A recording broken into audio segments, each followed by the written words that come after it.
আসসালামু আলাইকুম। আমরা আজকে যেটা করব সেটা হচ্ছে এই টোনারটা আমরা লাগাবো আর কি কোথায়, আমাদের প্রিন্টারে।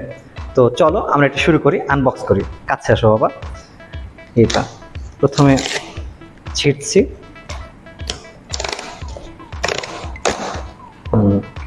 এটা বের করি আমরা। এখানে অনেক প্যাকেটিং করা থাকে যেন আঘাত টাঘাত না পায় আর কি। আচ্ছা, এরপর আমরা এটা কাটবো আর কি। ওকে, তো আমাদের এখানে আপাতত কাটার জন্য তেমন কিছু নাই, আমরা স্কেল দিয়ে কাজটা চালাচ্ছি।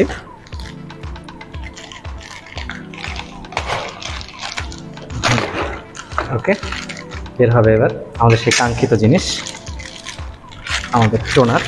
এই তো আমাদের টোনার। ওকে, এখানে কিছু কাহিনী আছে। কাহিনী হচ্ছে এখানে এই সব জিনিসপাতি খুলে ফেলতে হয় টান দিয়ে।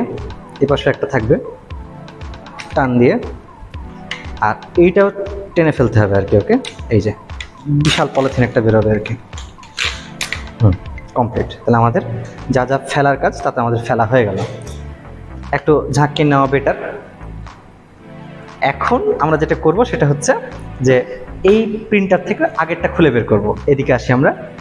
জাস্ট এটা তুললাম, তোলার পর এই যে দেখা যাচ্ছে কি এই সাইড থেকে, এই যে এটা হচ্ছে আগেরটা। ওকে, তো আমি এটা জাস্ট টান দেব, জাস্ট টান দেব। এই যে বের হয়ে গেছে। এটা তো আসলে ফুল কালি ছিল না, এটাতে ফুল কালি ছিল না, এটা সরায় রাখলাম। আর এই নতুনটা আমরা এখন এখানে বসায় দেবো আর কি। ঝাঁকে নেওয়া বেটার। এরপর জাস্ট খাঁজে খাঁজ মিলিয়ে নিয়ে যাওয়া। ওকে, কিরে যাচ্ছে না কেন এই মডেলের? তো এই তো হয়ে গেছে, কমপ্লিট। খাঁজে খাঁজ মিলে গেছে। এরপর আমরা বন্ধ করে দিলাম। বাকিটা এবার ওয়্যার লাগিয়ে কাজ শেষ। ওকে, তো এই ছিল আমাদের টোনার কীভাবে চেঞ্জ করতে হয় আমার যেই প্রিন্টারটা, ক্যাননের একটা প্রিন্টার আর কি। তো এই ছিল, আশা করি কারো কারো এটা উপকারে আসবে। ভালো থাকো তোমরা সবাই। খোদা হাফেজ।